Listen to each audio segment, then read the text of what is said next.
Bom dia a todos, né?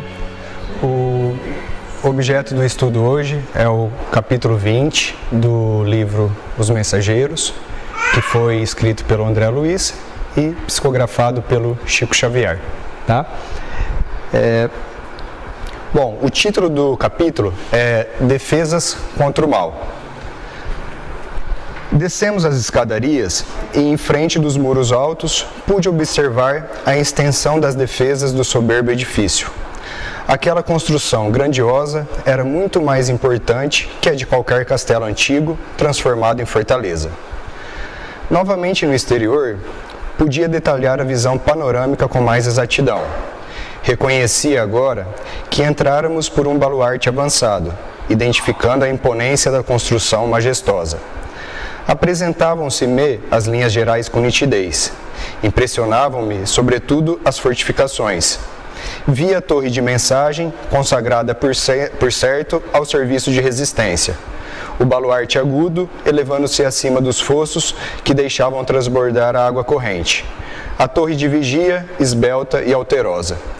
Observei o caminho da ronda, a cisterna, as seteiras e, em seguida, as paliçadas e barbacãs, refletindo na complexidade de todo aquele aparelhamento defensivo.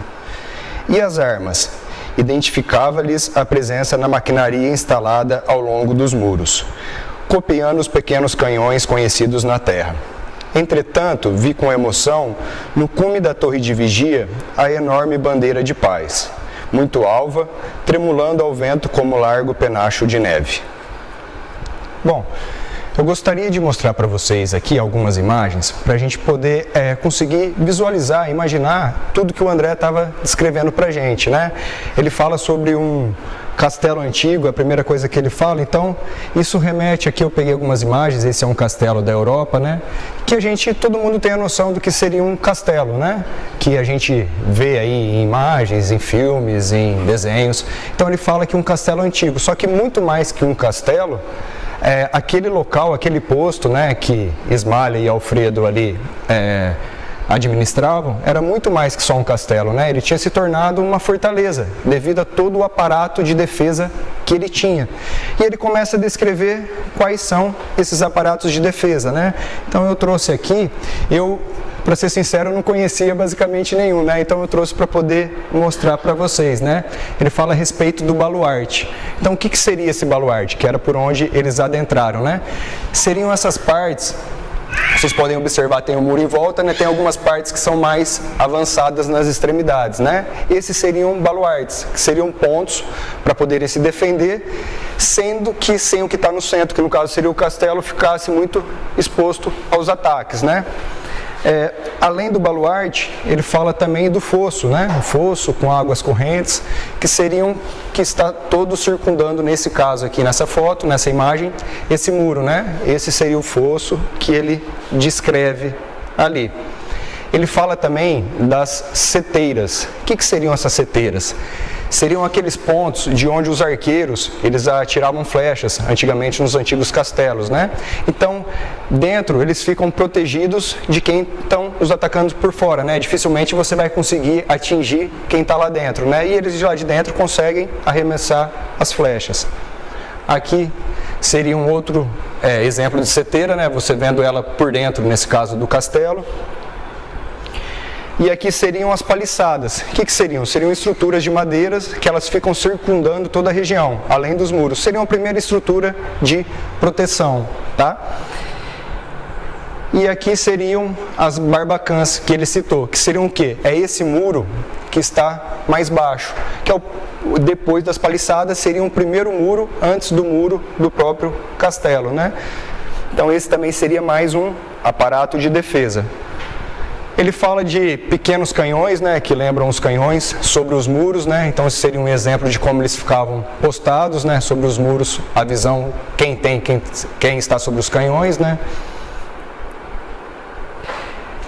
E essa seria uma ideia geral do que seria a fortaleza, de toda essa estrutura que ele descreveu, né? Então, no centro ali a gente teria o castelo, que no caso seria esse posto, né? Em volta com todo esse aparato, né? As baliçadas, as barbacãs, o posto em volta.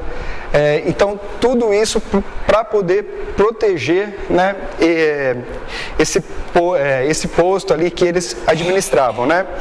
Então, a gente consegue já ver, a primeira informação que a gente já vê, que já foi passado para a gente, que esse posto ele fica aonde? Ele fica muito próximo à crosta, né? Então a gente começa a ver que as construções, essa edificação que tem lá, ela é muito parecida com o que a gente tem aqui na crosta, né?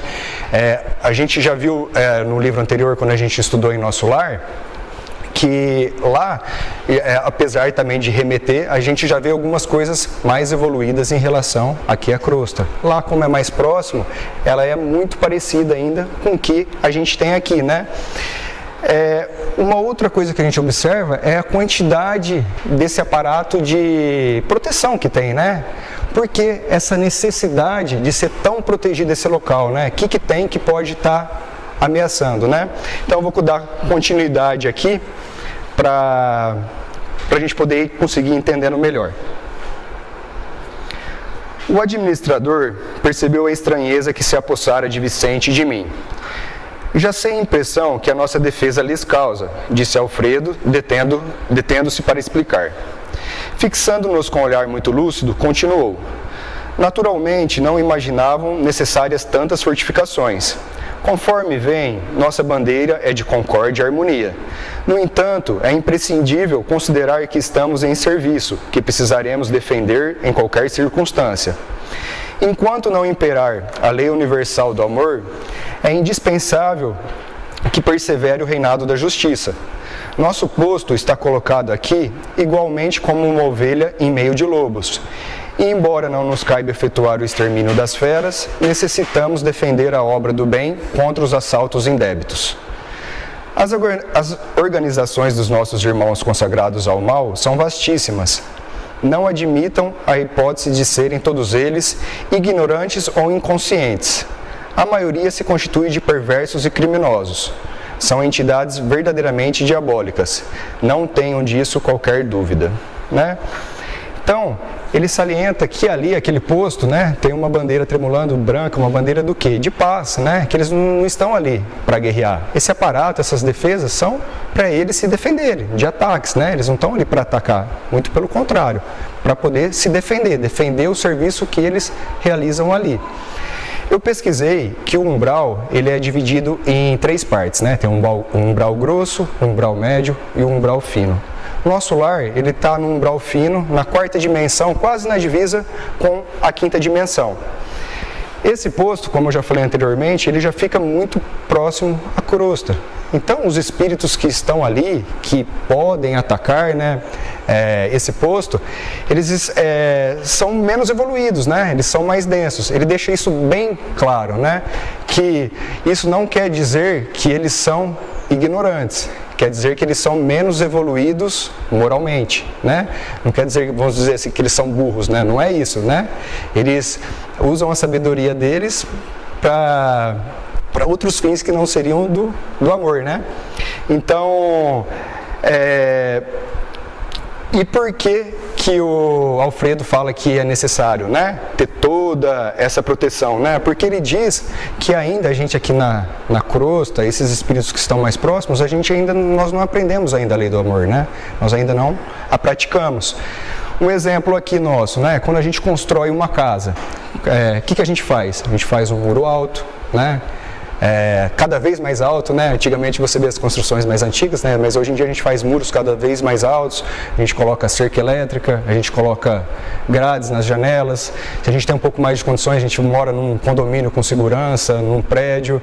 Então, como é que Allan Kardec, quando ele estava escrevendo, estava fazendo a obra do Livro dos Espíritos, né? Ele questiona os espíritos, ele pergunta se o homem ele comete o mal porque ele tem o mal dentro de si, né? E os espíritos respondem que não, que na maioria das vezes o homem ele erra por quê? Por ignorância, por não saber, né? Por não entender ainda a lei do amor. E como que a gente faz para evoluir? Como que esses espíritos vão evoluir, né? Que a gente sabe que a gente está em diversos estágios, existem espíritos em diversos estágios de evolução. Através do quê? Das nossas sucessivas reencarnações, né? Cada reencarnação a gente vai se burilhando, se melhorando, né? Isso tudo através do quê? Do nosso próprio esforço, né? Da nossa dedicação. Esse melhoramento, essa evolução depende apenas de nós, né? Bom, continuando. Deus meu, exclamou Vicente admirado, mas por que se organizam deliberadamente para o mal? Não sabem, porventura, que todos os patrimônios universais pertencem à majestade divina? Não reconhecem o soberano poder? Ah, meu amigo, falou Alfredo em tom grave, fiz as mesmas perguntas quando aqui cheguei pela primeira vez. As respostas que tive foram incisivas e concludentes. Poderíamos, Vicente, formular na crosta as mesmas interrogações. Os criminosos que fazem as vítimas da guerra, os exploradores da economia popular, os avarentos misérrimos, os sedentos de injustificado predomínio e os vaidosos cheios de fatuidade sabem, tão bem quanto os nossos adversários daqui, que tudo pertence a Deus, que o homem é simples usufrutuário dos divinos bens. Não ignoram que os antepassados foram chamados à verdade e às contas pela morte, e que eles seguirão os mesmos caminhos. Entretanto, atormentam-se na crosta como verdadeiros loucos, amontoando possibilidades para a ruína e abusando das oportunidades mais santas. Aqui se verifica a mesma coisa. Querem dominar antes de se dominarem, exigem antes de dar e entram em perene conflito com o espírito divino da lei. Estabelecido o duelo entre a fantasia deles e a verdade do Pai, resistem às corrigendas do Senhor e transformam-se em desventurados, em verdadeiros gênios da sombra, até que um dia se decidam a novos rumos, né? Então, o que ele está falando aqui, né, a respeito desses espíritos menos evoluídos, né? A gente pode fazer uma analogia aqui, comparar com a nossa situação hoje, né? A nossa situação política. Hoje é muito fácil a gente ver um noticiário, ver na TV o tanto que estão falando. A gente pegar aí como exemplo essa Operação Lava Jato, né? O tanto de coisas erradas que a gente está descobrindo que estão sendo reveladas, né? É desvio de dinheiro, é propina. Isso desde o presidente, desde o mais alto escalão até o mais baixo. São grandes empresas, empreiteiras, empresas públicas, Petrobras. Você vê que a corrupção, esse desvio está em todo local, né? É como se fosse uma quadrilha, né? Meio como se organizam, que nem ele está falando que esses espíritos também se organizam, né? E esses dias atrás eu estava até lendo uma notícia, estava falando de um bunker que acharam, né? De um apartamento que tinha uma grande quantidade de dinheiro lá, em malas lá, sendo guardado. Aquilo foi desviado, foi roubado de algum lugar que tinha um destino para quê? Para ajudar o público, né? Esse dinheiro era para ser utilizado para ajudar as pessoas. Vamos dizer assim, por exemplo, que esse dinheiro fosse para ser destinado para uma área de saúde, né? Que ele fosse para construir uma unidade de saúde ou para um tratamento, uma ambulância ou qualquer um remédio. E esse dinheiro foi desviado por uma pessoa, por um grupo de pessoas, né?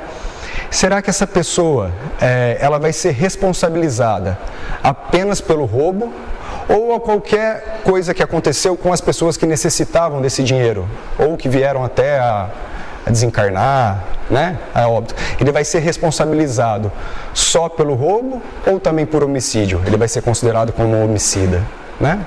Então isso é uma coisa para a gente pensar, a gente refletir, né? Que as nossas atitudes, às vezes a gente acha que a gente vai ser julgado só pelo ato em si, só que a gente também vai ser julgado pelas consequências do nosso ato, né? A gente está gerando isso para várias pessoas que estavam envolvidas, principalmente eles, né? Que no caso que são políticos que mexem com o dinheiro público, né? Que afeta várias pessoas, né?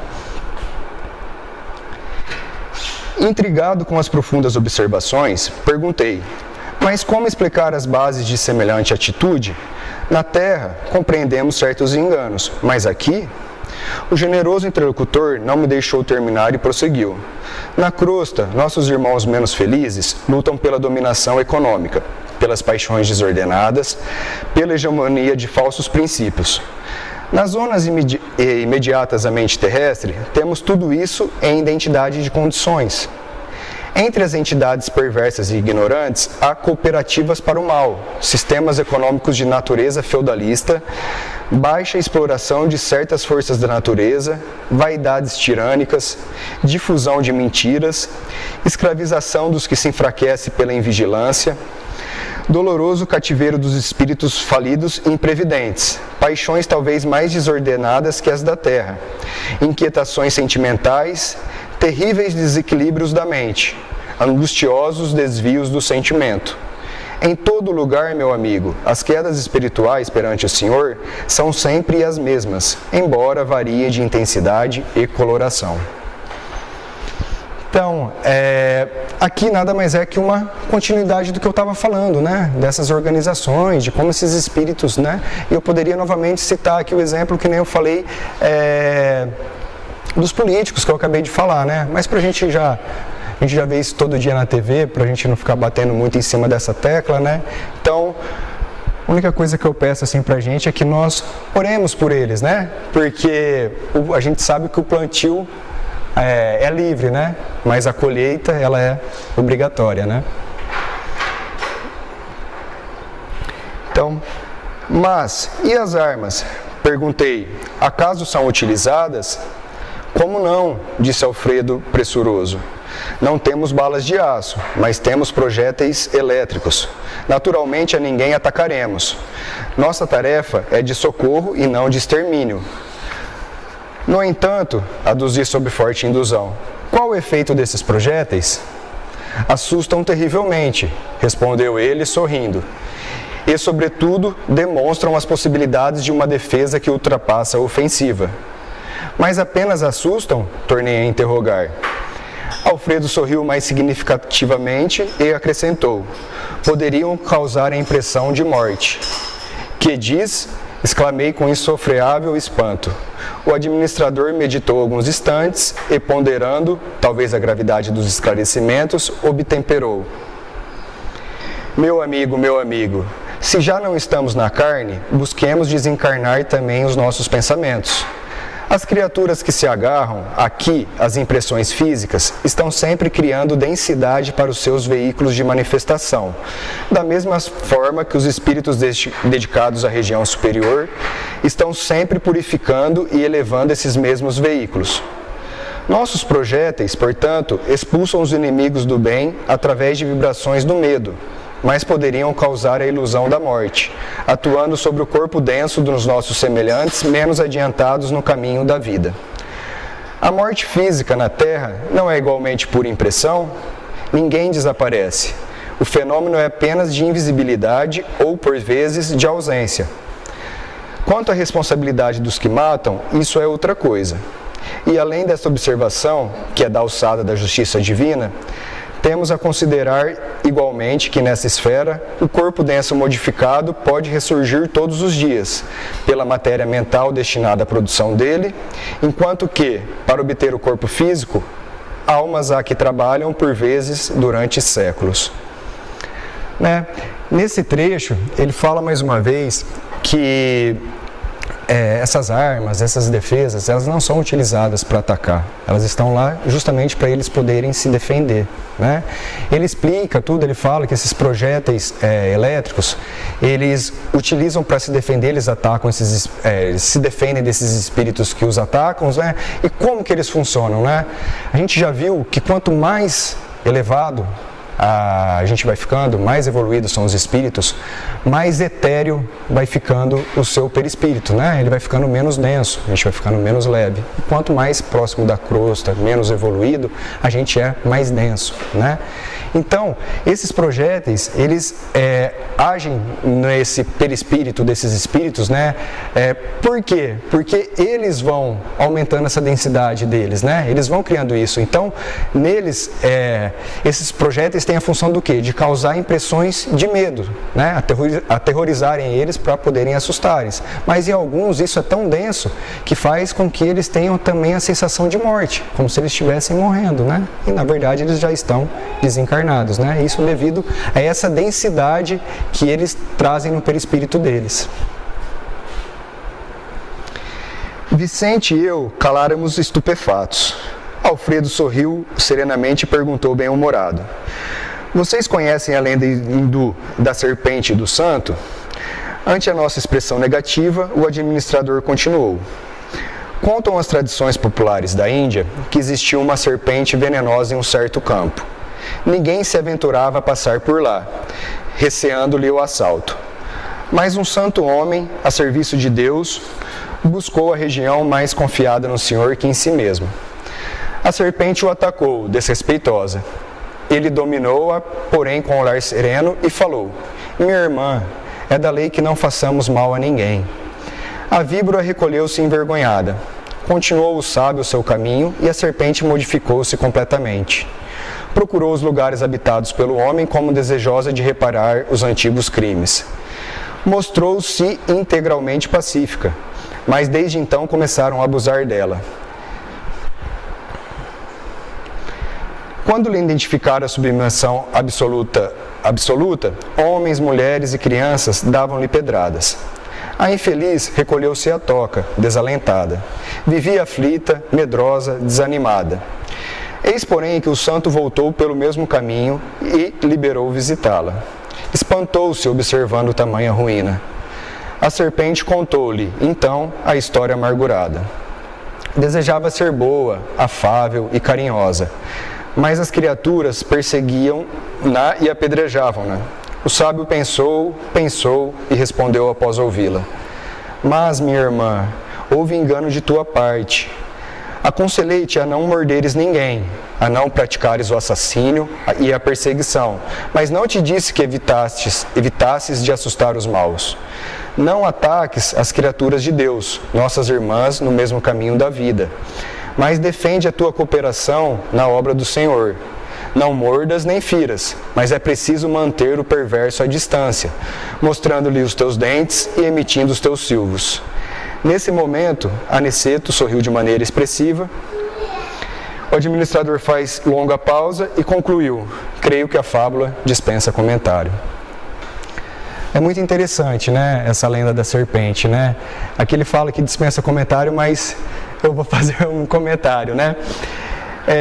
Eu pesquisei um pouquinho e eu achei uma coisa na internet que eu achei muito interessante, né? Uma definição que ele diferencia o que é ser uma pessoa, o que é ser bom e o que é ser bonzinho, né?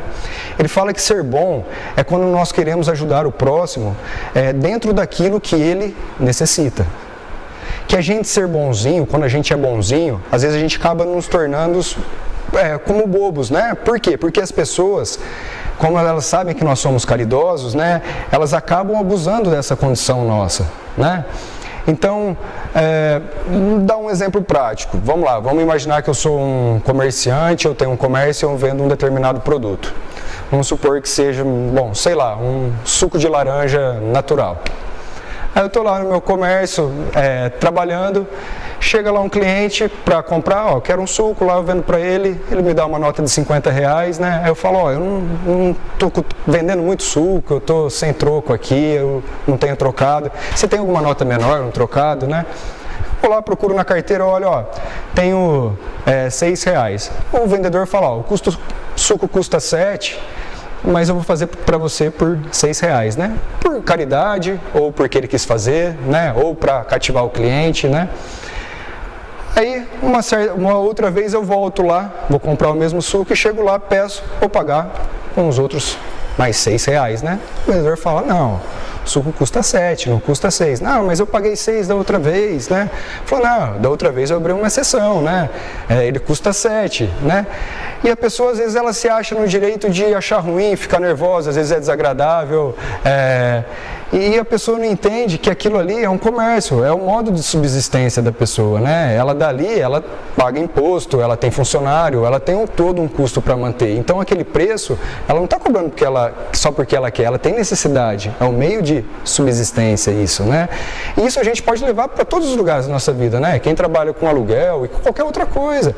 E às vezes a gente faz um favor para uma pessoa, a gente quer ajudar, né? A gente vai e faz. E a pessoa que recebeu essa ajuda, depois de um certo tempo, começa a encarar aquilo como se fosse uma obrigação nossa. E às vezes é uma ajuda, não é uma obrigação, né? Então a gente acaba confundindo, às vezes, essas coisas, né?